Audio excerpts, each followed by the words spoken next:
që shkove në Shtetet e Bashkuarat Amerikës dhe çfarë ishte kjo përvojë për ty?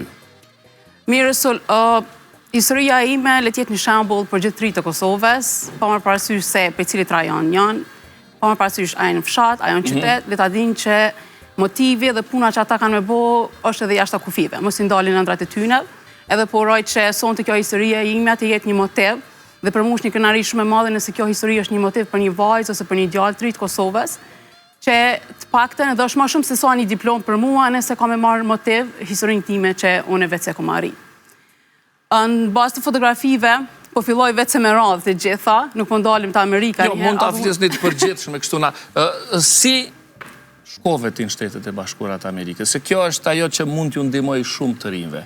Ka shumë të rinj që kanë idenë të shkojnë të studiojnë jashtë, po nuk e dinë si. Si shkove ti?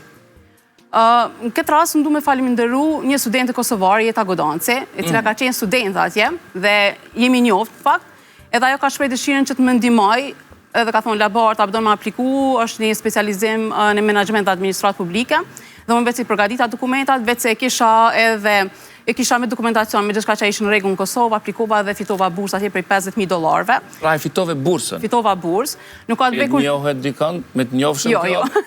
Jo, nuk ka të njofshëm. Jo.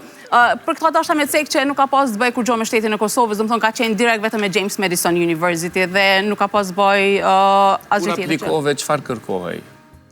Kur aplikova dokumentacion, po do më thonë bachelor, si ki bachelor, po, një esej, pastaj në nivelin e gjuhës angleze, dhe gjitha këto pastaj... Ishte i nevojshëm të cënishi?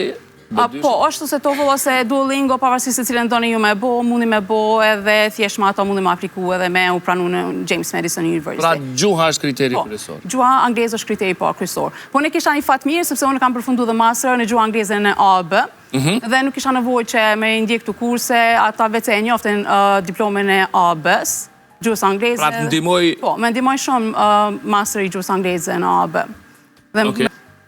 Event shumë i madh, që studentët kanë pas me paraqit hulumtime të ndryshme. Gjithmonë sa më ka dhënë mundësia që me formë konferencat të ndryshme, hapi parë ose ajo çka unë kam menduar që duhet me fol për Kosovën, duhet me paraqit Kosovën.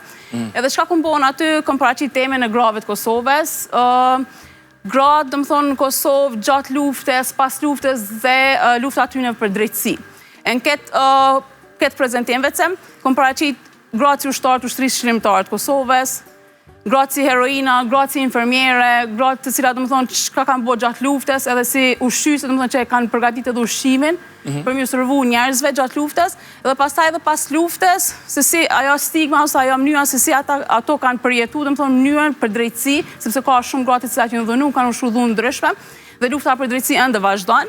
Dhe pas kësaj, kom paraqit edhe leadershipin ton, presidentët të Kosovës, që shumë ferma kosovare. Ke prezentuar pjesë të Kosovës. Faleminderit shumë, Labe Arta, për ta mbyllur këtë bisedë.